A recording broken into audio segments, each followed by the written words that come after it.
Friends, we've come to the end of our journey through modernism, a revolutionary period in art, music, and literature that left realism in the dust.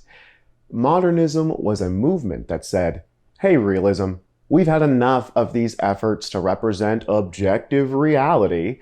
People aren't machines. Our perceptions are subjective. They get filtered through our experiences, our emotions, and the inner workings of our minds." Modernism introduced us to experimental techniques that delved into the human psyche, into the thoughts and feelings and perceptions of the human mind. The visual arts of modernism definitely show the subjectivity of perception. Remember the family portrait my cousin sent me?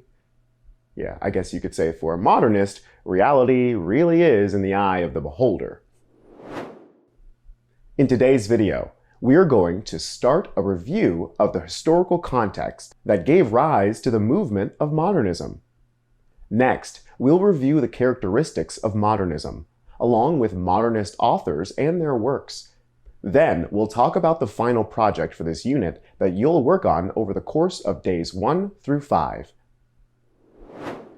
Between the years of 1910 and 1945, America experienced 2 world wars, an economic boom, an economic depression, political corruption, and some pretty major social changes. And during those years, America also saw the rise of some of its most defining authors and works of literature. So let's take one last look at the movement of modernism.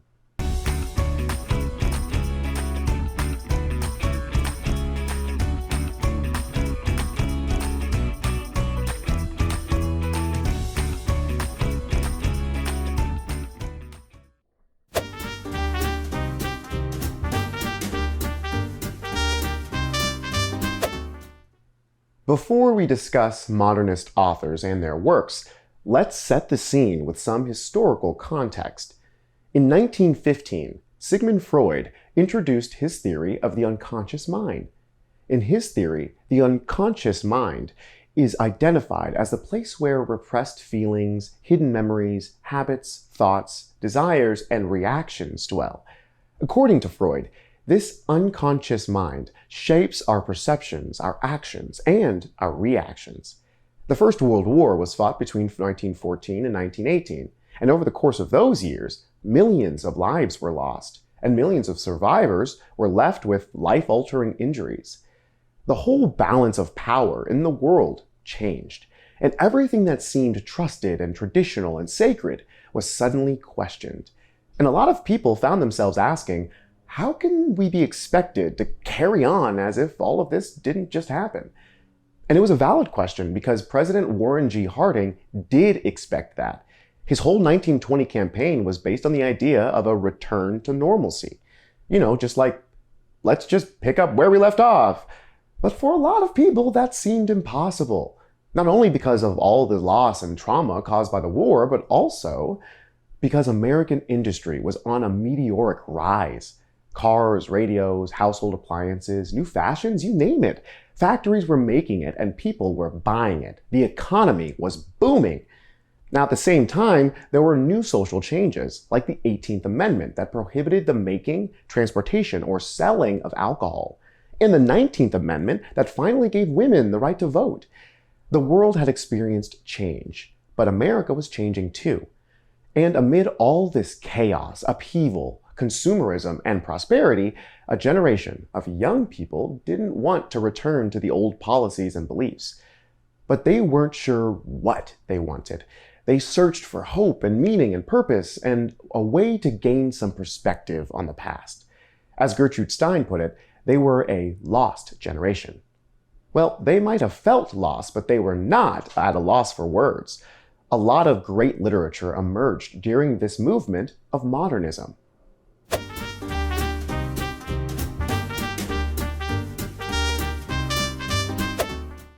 The movement of modernism was a rejection of realism. In art, music, and literature, modernists stepped outside the box and created something new. Now, at times, modernism seemed hard to define, but it does have some defining characteristics. Let's go ahead and review 4 main characteristics of modernism. First, let's talk about experimental techniques. Modernist authors often wrote with non-linear timelines, bouncing around between past, present, and sometimes future. Non-linear timelines are very common in the works of William Faulkner. We read some of Absalom, Absalom and saw how Quentin Compson's present morphed into a story of Thomas Sutpen, a character from the past. The novel continues to bounce around in time as Faulkner demonstrates how the sins of the past affect future generations. Another experimental technique used by modernists is shifting perspectives. As Absalom, Absalom continues, we get accounts of past events told from different characters' viewpoints. Perhaps the most groundbreaking experimental technique used by modernists is the style of writing known as stream of consciousness. Fueled by Freud's theory of the unconscious mind, modernist authors delved into the often chaotic minds of their characters. T.S. Eliot's classic modernist poem, The Love Song of J. Alfred Prufrock, is a great example. Prufrock's interior fears and anxieties are laid bare for readers so that the focus is not really on his actions, it's on the workings of his mind. Another characteristic of modernist works is fragmentation. The text of these works might feel disconnected, interrupted, or unstable. Authors used a technique called juxtaposition to emphasize the contrast between two images or illusions, and poets used enjambment to break lines apart. Think about the jolting way Ezra Pound refers to Walt Whitman as a pig-headed father in the poem Pact, the way William Carlos Williams contrasts an icy day with fire in Complete Destruction, or the way T.S. Eliot juxtaposes the ideas of hollow and stuffed in The Hollow Men. And think about how the lines of these poems were broken apart or fragmented. Modernists also incorporated subjectivity in their works. They gave us the perspectives and perceptions of individuals. It's like the way the entire story of The Great Gatsby is filtered through Nick's perceptions and opinions. Or the way William Carlos Williams leaves The Red Wheelbarrow open to various interpretations based on individual readers' perspectives. And finally, disillusionment is at the heart of so many modernist works. They emphasize the loss of faith in the traditions and institutions of the past. You see this strongly when Edna St. Vincent Millay takes a dark attitude towards spring, or when Ernest Hemingway writes a short story about a returning soldier who is unable to fit back into society, or a novel about people who roam all over Europe trying to find meaning and purpose.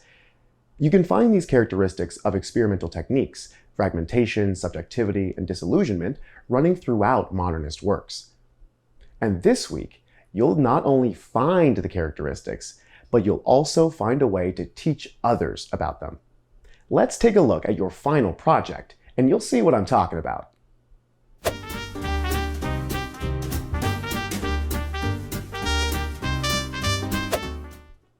This week, you'll reconstruct the movement of modernism by making a slide presentation.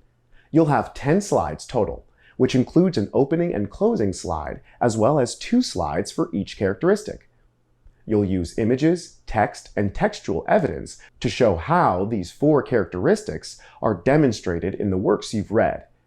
Your PDF will guide you through the process, but here's a look at what's expected of you. Your presentation should begin with a slide that includes a title of your presentation, your name, and an image that's representative of modernism. Then you'll have 8 content slides. There should be 2 slides for each characteristic. On the first one, you'll identify a characteristic of modernism, provide a detailed description of that characteristic, and add a representative image. The other slide for each characteristic includes textual evidence, either directly quoted or paraphrased, a 2 to 3 sentence explanation of how the evidence demonstrates the characteristic, and a related image. Notice that you'll include a citation for your textual evidence that's written in MLA format. Don't worry if you're struggling to remember how to do that. Your PDF will help you.